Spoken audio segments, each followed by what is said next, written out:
Hiya naman kayo sa inyong kapwa Pilipino. Binastos pa nila ako.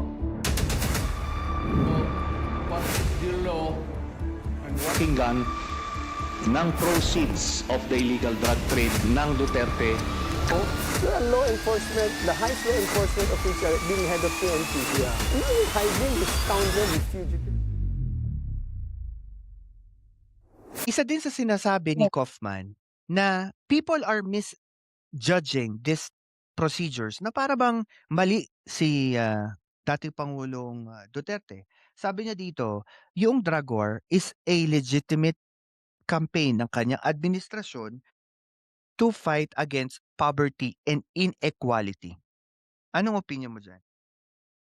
Actually, ang nangyari kasi diyan parang, tinatago do'n sa scarcity ng, lipunan 'no, yung, kanilang sistema ng, pagpatay. Ibig sabihin, dito tayo sa build, build, build, build, build, ito yung ipapakita natin, yung shadow, ito yung isha-shadow natin, yung tatakpan natin. Habang tayo, ito naman yung other side, yung ginagawa natin. Yung sistematikong, ah sorry to say, pero sistematikong, anong tawag dito, paggalaw ng kanilang sindikato. Joke lang, joke. Pero sa tingin mo ba may proof na this was originally or the whole agenda was to focus more on poverty and inequality sa drug war?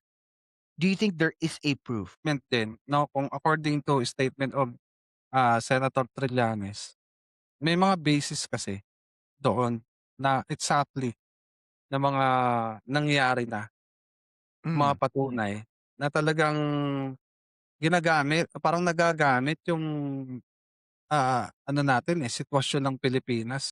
And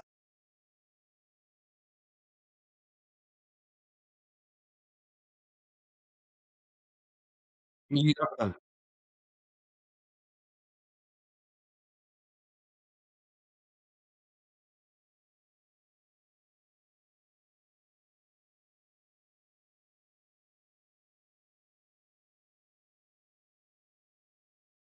kahit na i-include lahat ng legit na talagang namatay ng drug war, it's only more than or less than 3% of the population. Still, 3% it's 3%. Ang isang buhay na nawala o na nawala sa ganitong procedure na ito, buhay pa rin. Hindi mo pwede i-diskwento yun. And, Correct. and also, nasabi kasi nila that ito daw procedure na ginawa ni Duterte was a fair agenda ng dating Pangulo dahil ito ay targeted policy nung kanyang panahon kasi he was voted under a law and order principle after Pinoy. Do you think it's fair to say that the procedure he made for drug war is geared towards anti-crime? Sa ibang mga naging presidente, unfortunately, nagamit niya naman, nung panahon niya na, yun nga, na projection.